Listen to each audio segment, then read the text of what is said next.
Dear viewers, hello and a warm welcome to all of you.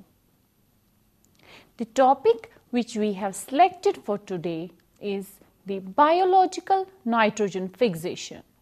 Nitrogen is one of the most important essential elements needed for the metabolism, growth, development and reproduction of all living organisms.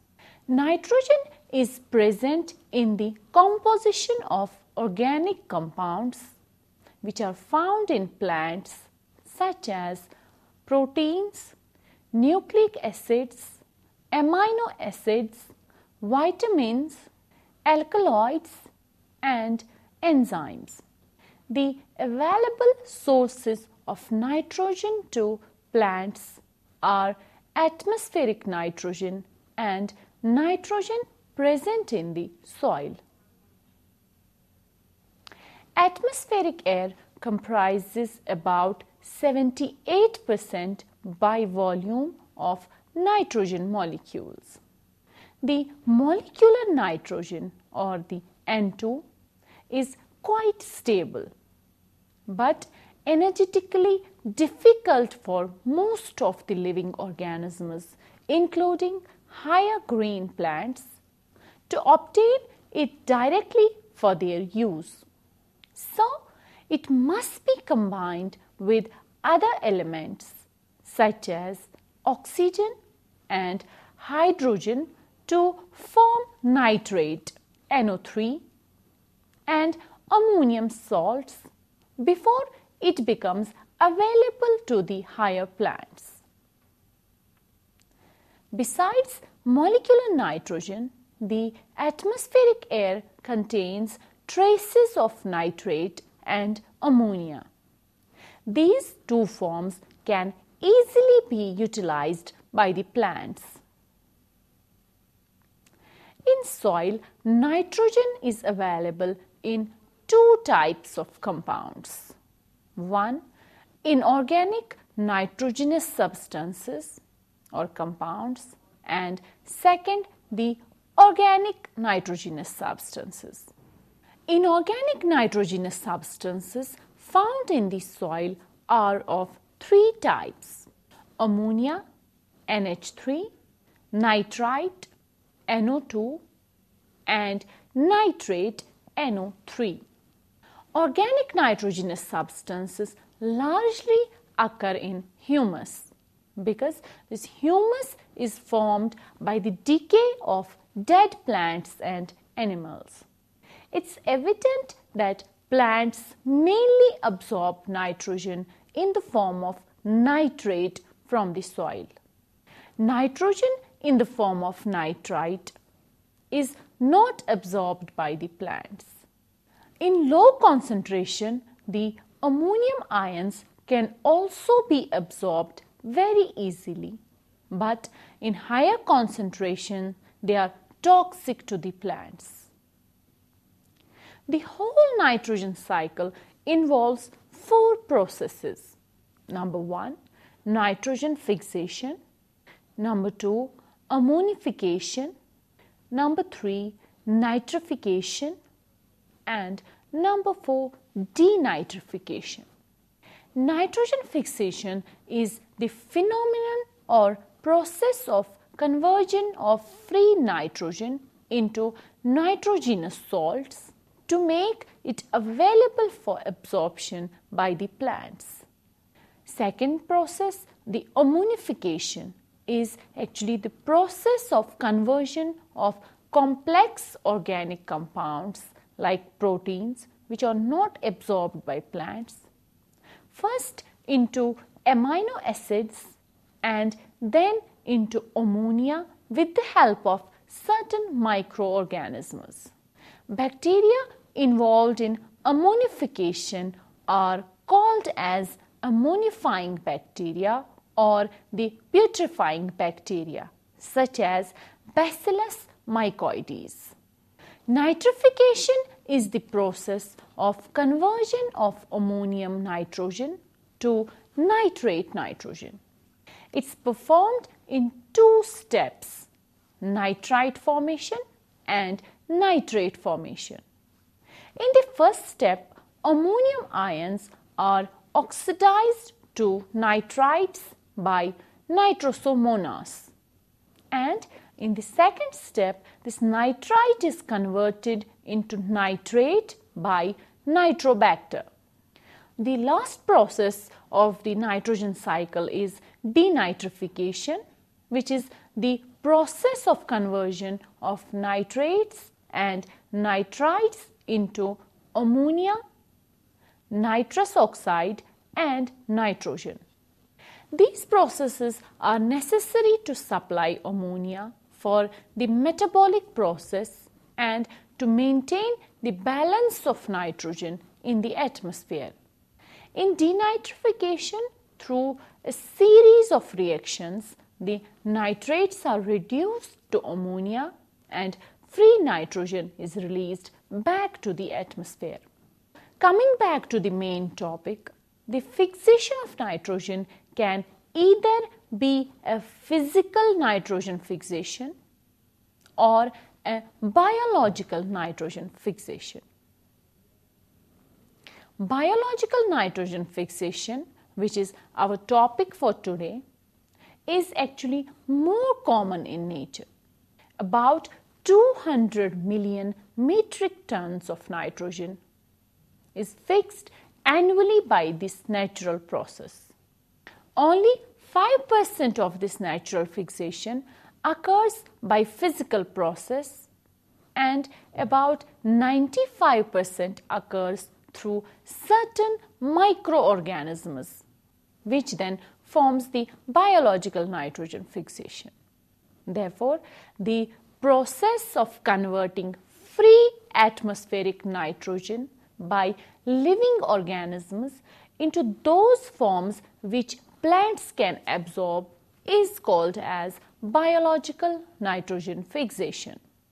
The nitrogen fixers may be free living bacteria, for example, Azotobacter and Clostridium, and cyanobacteria like Nostoc and Anabaena, or they may be symbionts like Rhizobium bacteria living in the root nodules of leguminous plants. Therefore, biological nitrogen fixation is categorized into two types. One, symbiotic nitrogen fixation. Number two, asymbiotic nitrogen fixation. Symbiotic nitrogen fixation is carried out by bacteria frequently found in the root nodules of leguminous plants. The most common bacterium is Rhizobium. Rhizobia are commonly found in the soil of crop fields where bacteria and plant both specifically affect each other's growth. Before proceeding further, we should first of all know about the nodule formation. The development of nodules is rather a complicated process. This step is controlled by specific protein found in a host cell called lectin. Boyer in 1981 proposed that these lectins interact selectively with microbial cell carbohydrates or glycoproteins found in the capsule of bacteria and serve as determinants of recognition or host specificity. This interaction induces some responses in host plants and may result in exclusion or inclusion of bacteria in the host cell.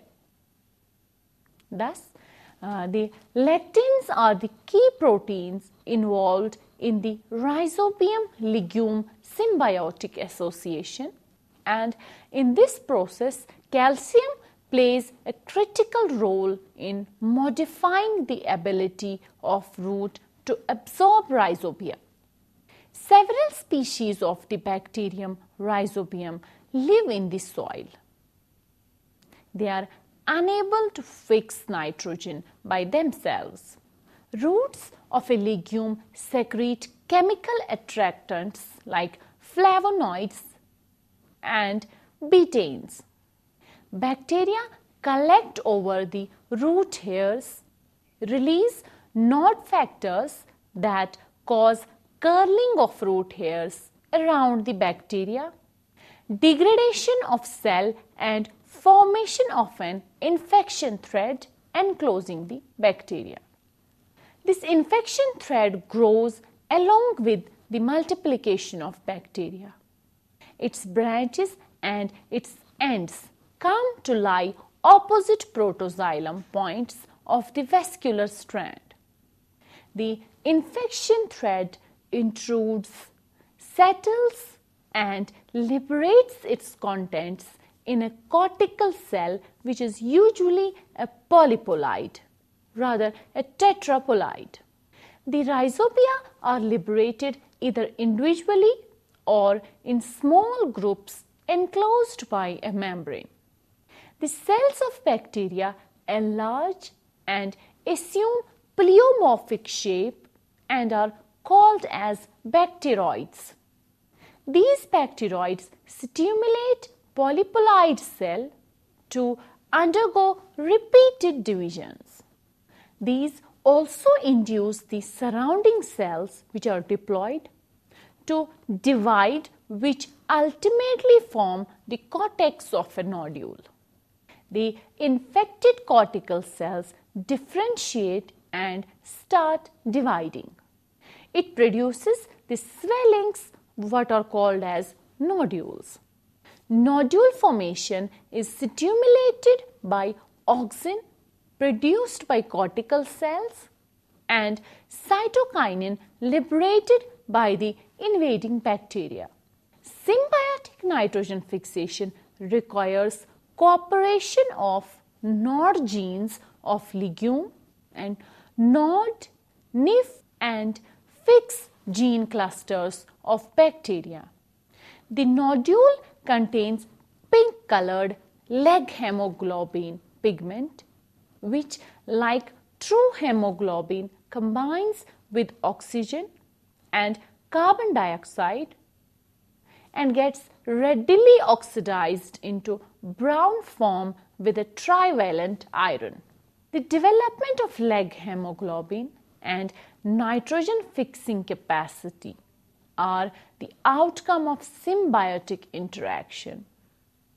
Since individually neither leguminous plants produce leg hemoglobin nor the bacteria carry out nitrogen fixation. This symbiotic relationship is so essential that in absence of rhizobium and combined nitrogen in soil, leguminous plants do not grow. There are two views about the location of leg hemoglobin, that is, either located in the space between bacteroids and the membrane enclosing them, or it's present outside the membrane enclosing them, or it's present outside the membrane and in the host cytoplasm. This nitrogen fixation is brought about by an important enzyme called as nitrogenase. This nitrogenase is made up of two protein components, one containing iron and molybdenum, known as molybdenum iron protein or molybdoferredoxine, that's component 1, and the other containing only iron called iron protein or azoferredoxine, which forms the component 2. Nitrogenase is extremely sensitive to oxygen, and it's for this reason nitrogen fixing organisms have evolved variety of ways for protecting nitrogenase from oxygen inactivation. The development of leg hemoglobin pigment in nodule cells and heterocystis in blue-green algae are few examples. The enzyme remains active under anaerobic conditions. The leg hemoglobin regulates the course of oxygen and provides suitable atmosphere to the enzyme. The pigment leg hemoglobin combines rapidly with oxygen to avoid any inhibitory effect of it on the enzyme. At the same time, it's able to make oxygen available to bacteroids for ATP production required for nitrogen fixation. Let's now know what is the mechanism of nitrogen fixation. It's believed that during the process of nitrogen fixation, the free atmospheric nitrogen is bound to the enzyme surface and is not released until it's completely reduced to ammonia. Nitrogen fixation requires, number one, a reducing power like NADPH or FMNH2. Number two, a source of energy like ATP. Number three, enzyme nitrogenase. And number four, compounds for trapping ammonia formed by reduction of dinitrogen. Enzyme nitrogenase, as I said, has iron and molybdenum. And both of them take part in attachment of a molecule of nitrogen. Bonds between the two atoms of nitrogen become weakened by their attachment to the metallic components. The weakened molecule of nitrogen is acted upon by hydrogen from a reduced coenzyme. It produces diamide N2H2, hydrazine N2H4 and the ammonia NH3. Ammonia is not liberated. It's toxic in even small quantities. The nitrogen fixers protect themselves from it by providing organic acids. You can see the overall biochemical reaction of nitrogen fixation on your screen.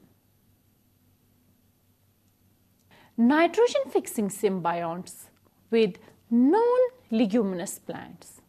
Nodule formation is not only found in leguminous plants but also in quite a few other plants. Symbiotic bacteria have been found to occur in the root nodules of Casuarina, Ceanothus, Cycas and Alnus.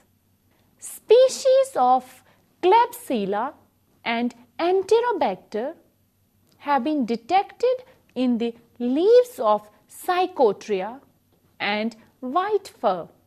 Similarly, blue-green alga, Anabina azole, form symbiotic association with a water fern Azolla. Anabina cycadi with Cycas, a gymnosperm, and nostoc with Gunnera macrophylla, an angiosperm.